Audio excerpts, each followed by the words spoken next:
she was a blue baby, and she was from another planet, and she knew that. She came in with her knowledge of being from outer space. So being born, but she has a like a dimple and a scar, and from the time she was born. And they had to tell me, and my parents waited. My mother and my husband, my grandma, they had to wait until they brought me home 2 or 3 months later, and I still could walk around, and I was still like having hepatitis when I was a kid, walking around and couldn't hardly, do anything for myself. It was weird. But they finally brought me up to the crib and had me look at the baby because she and I didn't bond, and it was like trying to stay alive, and just it's hard to even know I was on the planet. But then when I looked at her, I said, "What's that?" And they said, well, we knew that, and Mom, I knew it was something creepy because normally we're just everyday people, but they were being real solace. And they said, well, we had to operate. I said, what? Said she was born with a tail, and they had to take it off. But my husband, I still remember the picture in my mind, and we can talk about that too, Tommy, about the screen of the mind and the pineal gland. But when I can see him at his age in that door of the room and looking over at me, real sad and confused, and looking at me, and that she was born with a tail. But then Mom said, Brenda your sister was born with a tail. She has that dimple now, and I had that, and they cut it off. But she studied it, and it has something to do with the good part of your immune system is at the bottom of your tail. Do you know what I'm talking about, Diana? You're the medical person. There's more about in your bone and in your spine and the spleen and all that. Something to do with the immune system. You may or may not know that, right? They didn't consider that part of the immune system. They just considered it as deformity and took it off. Well, modern medicine doesn't think like that. Maybe they do now, but back then modern medicine was, that's not normal, that's got to go. Well, that's their genitals are their tail is the back spine. So some people are born like more. It's called morphidites, isn't it? Where they're born morphed, or let me look up the word, folks. Morphidite. No, that's right? When they have both organs. That's when they have balls and a vagina. Well, we're talking about that, aren't we? Male and female, the gods. But you were talking about the tail. Right. They just whack it off. The tail doesn't fit with that, right? My daughter feels like she should have. Well, now she's got cancer, but that bothers her that she had her tail cut off. But I think also if you think of the movie Avatar, the blue and right. Tommy, you remember I always told you Gigi because you knew about the blue and knew about them. Okay, let me just real quickly morphodite, dictionary definition. Are you kidding me? Definition of morphodite. Okay, slang. Person having both male and female sex characteristics. In later use, a homosexual man or woman, especially one overtly manifesting features or attributes regarding a characteristic of the opposite sex, a transvestite. Okay, interesting collection of thoughts here.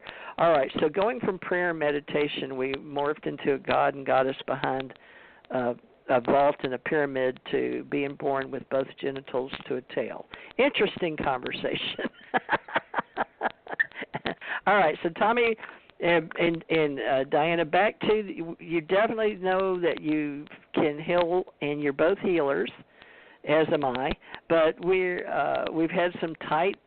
Things have changed for Diana coming on for years and explaining how at one time, and it may be more lax now, Diana, but they wouldn't let you do certain things, whether you're religious or spiritual, but because you said you were healing manifestation as a metaphysician, which we are. Jesus was the strongest and most powerful next to King Solomon, or Solomon. And Jesus referred to Solomon people, at least in the Bible that we use, or the words we use, okay, on Sunday, and manifesting spirituality, are universal life ministers, which we claim to be. Meaning universal, we believe in many, many universes. But in the Modesto that we have an online ministry, if people want to debate. Most people feel like they're called by God to be in the clergy or to be following or talking about for God and helping people understand as spiritual counselors or our clergymen, or if you would put reverend in whatever, minister, priest, helping people. So, we're trying to establish a base here of what it is we're going to all work together. Basically, they say, the one that we're with, do what is right. Just do what's right. And I don't know that's as simple as they get. They changed that from a long time ago, about years. But Tommy, I don't know if you and Diane have gone on to Universal Life in this Modesto, but the head preacher that runs it now, he made sure I knew I'd been one. But remember, guys, I did it on July 4th, 2015, but I left all my credentials back in, or was it, do y'all remember? We did 12, 13, 14 for the radio show. Anyway, I don't remember when y'all joined the Universal Life, but it's sort of changed. There's 2 of them now. You know that. I was in it way before I was in it before I met you. And you don't know how many years. And Diana, you couldn't remember what year you joined either, could you? As a Universal Life minister. I was living on the road, so it must have been 2011, 12. Okay. Hold on. But anyway, folks, we can marry people, and we've got certificates, and you can get them too. But you have, you feel like you're called. And that was one of the rules for me being a woman, especially in the South. And fortunately, I was ordained in a pyramid, a gold pyramid, and we're having some pyramidology people. Pyramid people, we say alien civilizations exist. We use ACE and Ascension Center Organization, ACO. We have ACO Association universally, acoassociation.com. You can read our articles and bylaws, blah, blah, blah. But we go ahead and we all agreed when we started this back in the day, radio show, that we would all commit to at least having that, because in Hollywood it was just a time when they were saying everybody, we can marry people and it didn't matter, blah, blah, blah. But let's say this. Now, Tommy, help me out here, and Diana, I'm going to ask you both what you think. You feel like something drives you, your higher guides, your divine spirit, going up to unity consciousness with the one, or God, or your God. But Tommy, we'll go into that with Diana too. Give you each a chance. We got a few minutes here. Universal Life, each of us is an individual spirit. We understand prayer and meditation. And Tommy and I said he thinks a little different than I do, and Diana can. But right now, how do you feel? Do you feel like you've been called? Do you have a calling? Because we keep showing up here. It doesn't matter how much time goes by. Diana comes back, I come back. One of you answer. Well, do you feel like you have a calling of spirit or by God? Or, all right. I was ordained because I said I was called by God, and I had a laying on of hands and a gold pyramid. That's my story, and I'm sticking to it. All right. Well, I went through that in 97. All right. I became a minister. So, I was going to become a preacher when I was 19. But in the interim, I learned a lot over time. What I believed in, what I didn't know, what I filled in, what I started experiencing, showed me everything that was in there was mostly programs given to me. I do not believe I'm here for the world. I don't believe soul comes down to this world for the world either. I got a calling to save the world. Nobody has a calling. You can believe what you want. You can create whatever you believe. But that doesn't mean what your soul... I was going to get into that today as well. What our soul purpose is, really. Soul's here to understand itself and its connection to God, not to understand its connection to every other person that walks this planet. It's not here to save everybody else that walks the planet. We could choose to do that while we're here. That's not a bad thing.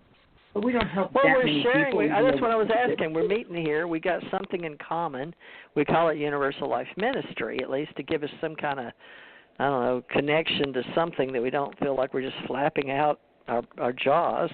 But we're trying to find, do what's right, teach about spirit versus religion.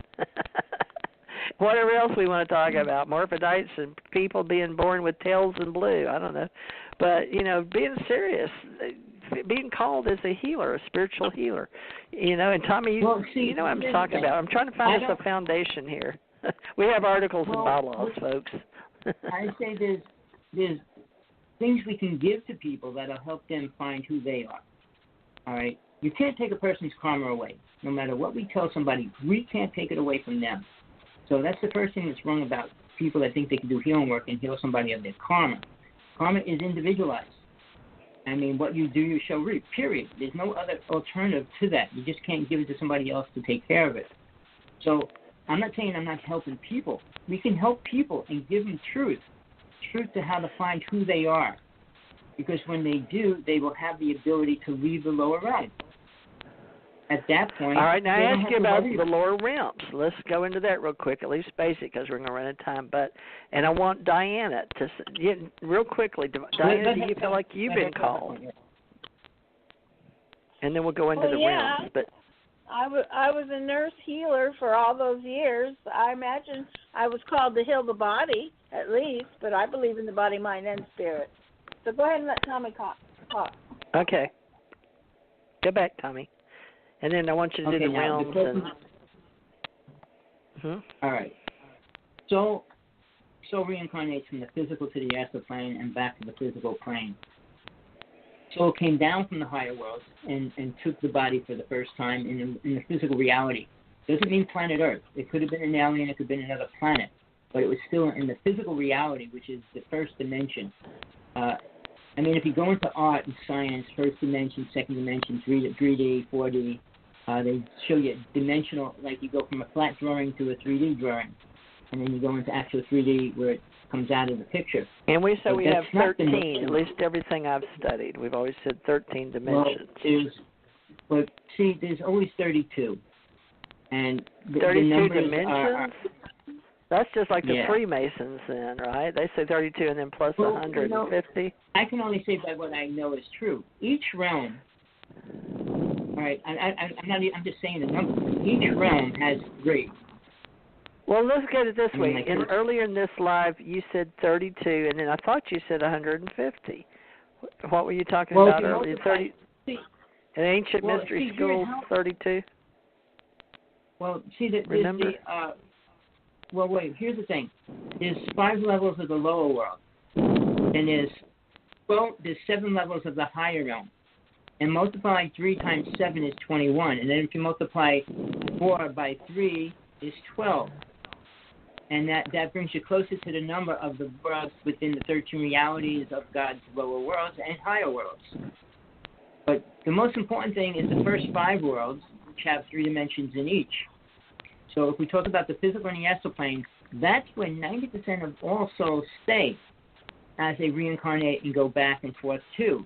So we have to deal with the 3 dimensions here. Tesla got into the 3rd dimension here, not the 6th dimension. When he created quantum physics and he opened up a vortex and he could put something inside it, that's still this reality. It's not going into the higher realms or the higher dimensions, whatever you want to call them. So he was working in that level, but he was working with alien technology. And it's based on what he created. If people ever knew all the stuff he created 200 inventions. I mean, he changed the reality of the human race for a reason. But did he create a better society? I mean, again, so it's when you work with an angel, when you work with a deity, what are they really teaching you? So, it's not like, well, this deity told you to come down and heal people. We accept that. Jesus chose his mission. God didn't make him do it. I mean, it wasn't like, I'm going to put you on this earth and you have to teach me. No, it wasn't like that. And Jesus died for one reason only, not because God made him die or anything else. He was teaching something. If you're teaching about popcorn, you have to make popcorn and let the people eat it, right? For them to understand what popcorn is. When Jesus was teaching about death and life after death, he had to show it. In those days, there was no other way to show these people that life after death exists unless he came back from the dead. So if he didn't die, he could have never taught what he was teaching. Well, do you believe that in the New Testament where he was taken up, the 2 other guys are standing there by him, and he leaves the planet? Do you think it was his soul or just his spirit? What do you think ascended? Because some people say he went back up to a spacecraft. And a lot of people think that, when they read that. Well, UFO people convert anything that moves to a UFO, like the chariots, flaming chariots. Oh, they had to be spaceships. I mean, the words they used were what they believed in at that time frame. But what they perceived, we have to realize, angels, deities,